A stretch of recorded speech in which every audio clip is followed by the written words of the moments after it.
Previous videos, we have covered the different methods of entering data, and we also talked about the different number formats available by which we can enter different types of information in Excel and allow Excel to interpret and display them accordingly. In the upcoming videos, we will talk about how can we change the look of the data that we see. This is more about the cosmetic look of the spreadsheet. We're not going to be talking about the type of data. We're going to be talking about how it looks. For example, the font color, the type of font that we use, should we have a border or not? So those kinds of things which changes just cosmetically how the data looks, and that's what we will be covering in the upcoming videos. Before we start talking about that, in this video we will go over a few tips about storing data. So when you look at the table that we have here, you know what these columns mean. You know that the first one is names of the books that we have in our bookstore. Then we have the author names, and then the year published, and then the maximum retail price, and then the profit margin. But if you are sending this information to somebody else, or if you don't use this information for a while, maybe 2 months, and then you start looking at it again, then you may not remember what each column means.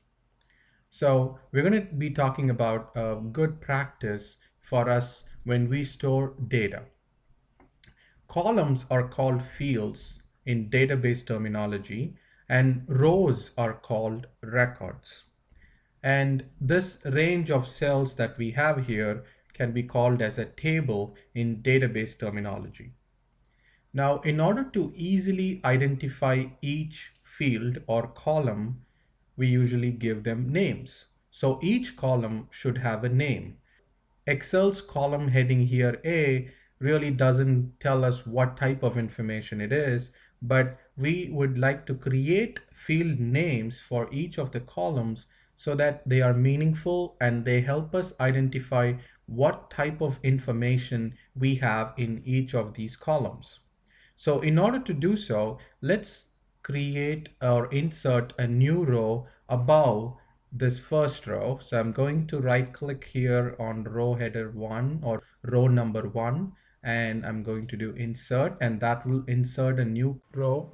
And I'm going to type in the name of the first field or column, which is the name of the book. So I can just name it as book name, hit enter.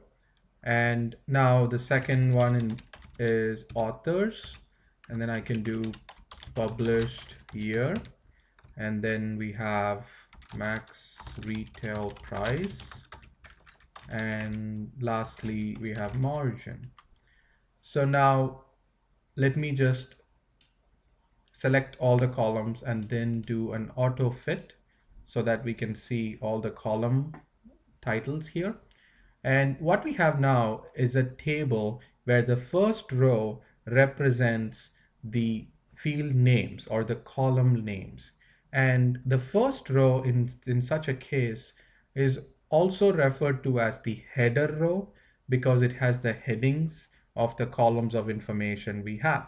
Now, also, since this is a table or this is a set of data about our books, and so let's also write that down somewhere. So I'm going to click on the row number 1 and insert, and let's say here I want to store the name of our bookstore and books. I have given a name now, and if you share this with somebody, they would know what information do you have in this table. So it is about our Inzara bookstore, and it's all about the books. So this table has information about the books we have. So this is an approach which is okay for now because I'm trying to explain to you certain concepts, but in some situations, writing the name of the table at the top may not be a good idea, and we will cover those in the future videos. But in some scenarios, you always want the first row to be the names of the fields and not something else. So in this case, I'm going to keep this table name here. However, generally a good practice is always have the column names at the top row.